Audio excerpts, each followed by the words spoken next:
My name is Elyssia. I'm a carrier for adrenoleukodystrophy. I am currently at this age of 52, asymptomatic. I'm originally from Long Island and currently live in Eastern Pennsylvania.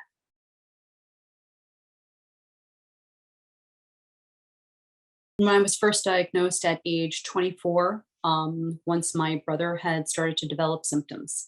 Um, as my mother was symptomatic and so was my grandmother, we didn't know what it was that ran in the family. It was only when my brother started developing symptoms that it was we realized there was something else going on there. I worked for a neurologist at the time. When I discussed my family history, he was interested. He asked me for my mom and my brother to come in so that they could be tested, and he was the one who directed them towards the very long chain fatty acid testing. I had at the time I had the very long chain fatty acid testing, which was the blood work, and that was positive for me. At that time, also my mother's brothers and sisters. She has two brothers and two sisters. They were all tested, um, and I think at that time only my uncle was shown as having it. He was about 50. He didn't really start becoming symptomatic until he was 51.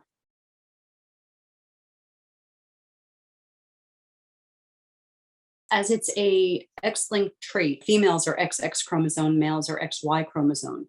When a male has it, because there's no other X chromosome to kind of strengthen or to provide support, they wind up becoming or have the disease. They're what's termed affected.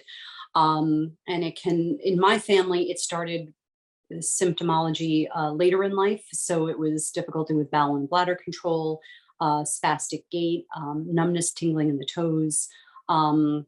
When it really kind of worked its way up until eventually, in the case of my brother, he developed symptoms at about 19, and he passed away at 35 because it eventually had progressed to the cerebral form of the disease. My mother developed symptoms in her mid to late 20s.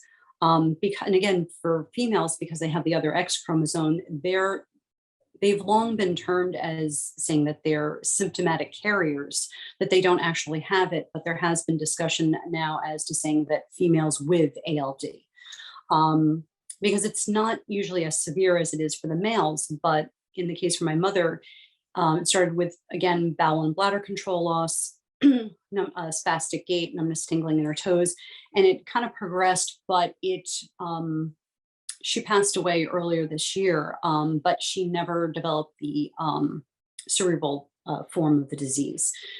She did develop dementia in the past couple of years, but none of the doctors, it didn't seem to be linked to ALD. She never lost the dexterity in her hands. She lived a long time with the illness from the time she was about 28 until she died at age 83.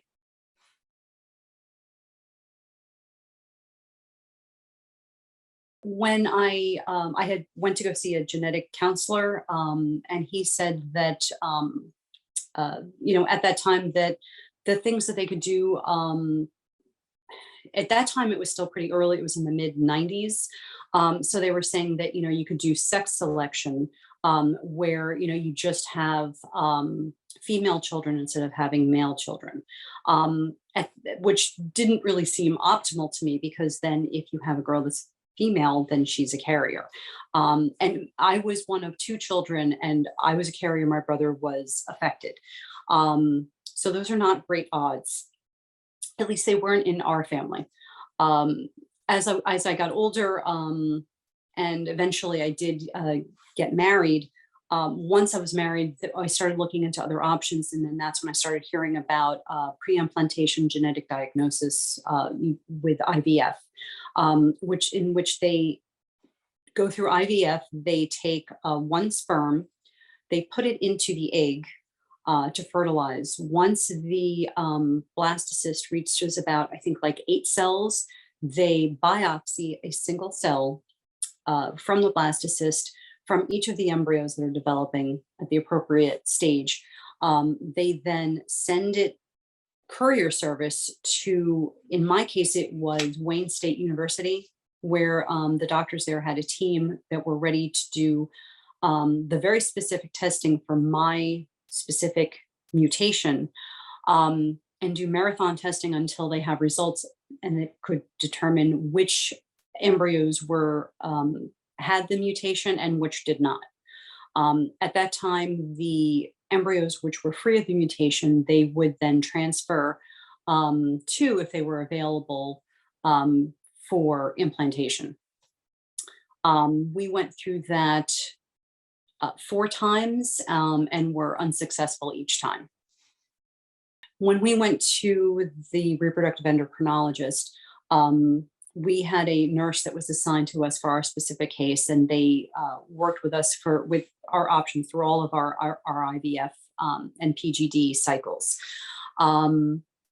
They were the ones who had suggested that if this doesn't work, there are other options to help build a family. And they had suggested egg donation. Now, my aunt, which was my mom's youngest sister, had 2 daughters. And they had always suggested early on that, if you need egg donors, we'll be happy to donate for you, because they were much younger. I was 34 going through this, and they were in their early to mid 20s. And after we had gone through our 4 IVF cycles, it was like 3 fresh and 1 frozen cycle, to no end. They had again suggested, we'll be happy to donate. It was then that I sat down with my husband, we talked about it, we talked with his parents about it, and decided to move forward with that. And we went with my cousin Allison, because she was still in school. And she had a window between her classes. She was going to school in the summer as well as, the fall, winter, and spring trimesters. But she had a window that was open that would work for the cycle. So that's how we chose Allison and decided to go with her.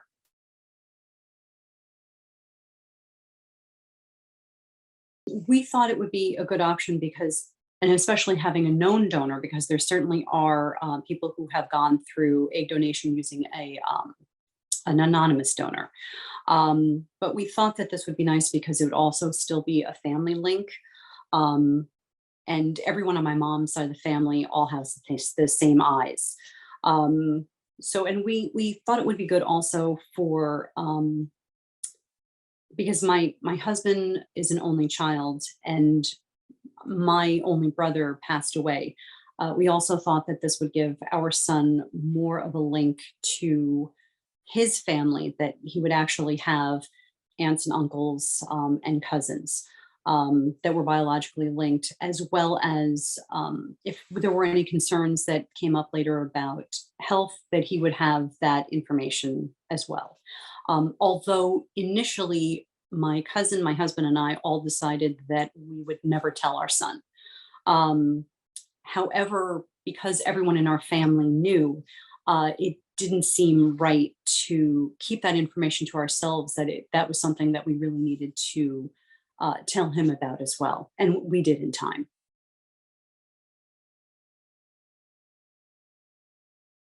The process of the egg donation actually went very smoothly.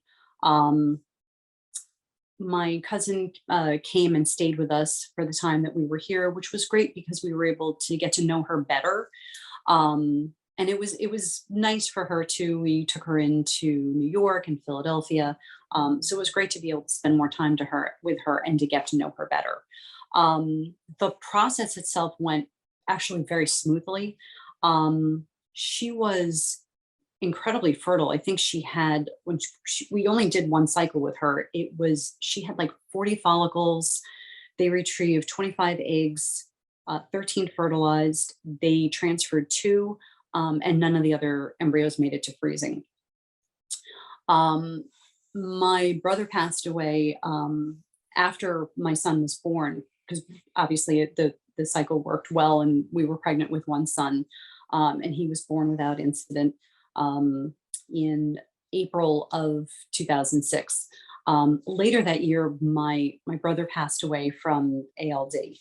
Um, and I just had a gut feeling to with the very long chain fatty acid test for males and females. It's definitive for the males, but females can have a false negative. Now, my mom's two sisters had both tested negative, but I asked my aunt if she would mind just getting her DNA tested just to be on the safe side. And it turned out that she was actually a carrier. So I did not wait for my cousin to get tested. I had my son tested. I had called the Kennedy Krieger Institute. They sent me the information, everything that I needed. So I had my son tested. I did not tell my husband because he tends to worry. And I didn't want him to worry about something that it may have been that there wasn't anything to worry about. So I had him tested, got the results back. He didn't have it, which was a tremendous relief. And it was then that I told my husband. He was both cross that I did not tell him and also tremendously relieved. And he thanked me for not having him worry needlessly. So then my cousins, my remaining cousins, my aunt had two boys and two girls. They were all tested. They all had their DNA tested. And it turned out that both boys were affected. And my other cousin, Stephanie, was a carrier. And then my cousin Allison, who we chose for the egg donation because her schedule worked out for us, was the only one that didn't have it.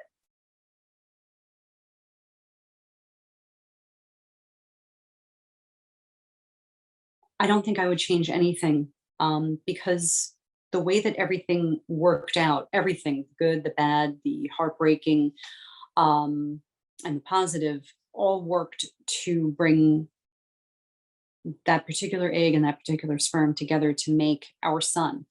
Um, and he's 16 now, which sometimes can be frustrating, but he's a wonderful person. And I can't imagine anyone else other than him. So to be honest, I would change nothing. Everything that we went through, the doctors, the nurses, the procedure, everything that we went through was very well done. The personnel were very empathetic, which helped a great deal. Um, Everything really went very smoothly. It was a very positive experience.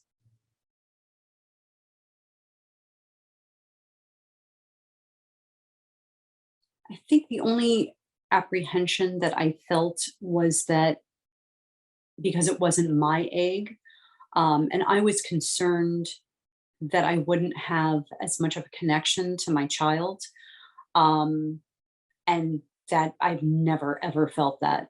I've never felt that he's not my son. Um, it's it's nice too because he does have my cousin, and sometimes he calls her bio mom. What's a wonderful bonus for him is that my cousin now has two sons of her own.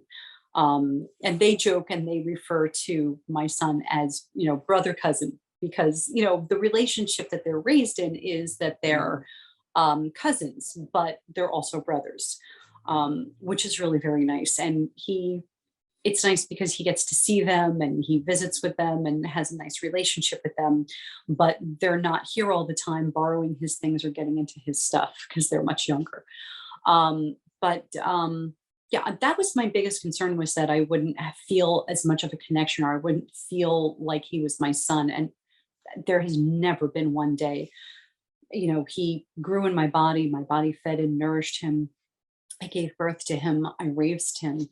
And right after he was born, my aunt and my cousin came out to help us with my son, who was a newborn, because we didn't know what we were doing. So it was wonderful to have two people who were very maternal, who could really help us and, you know, put together things and cook for us and stuff, and just kind of help take care of me so that I could and help take care of the baby and help us figure out what to do.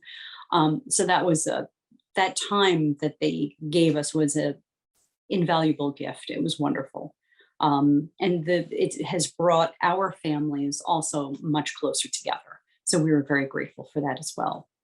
So, and we see them every year. We go and visit with them for Christmas.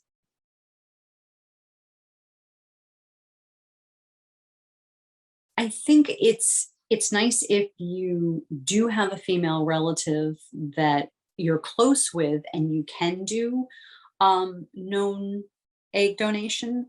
Um, if not, I think that that's okay too. I really I don't see a problem with it. It was a tremendous gift to me to be able to bring a child into the world that was healthy and that wouldn't have to live under the umbrella of having this genetic mutation.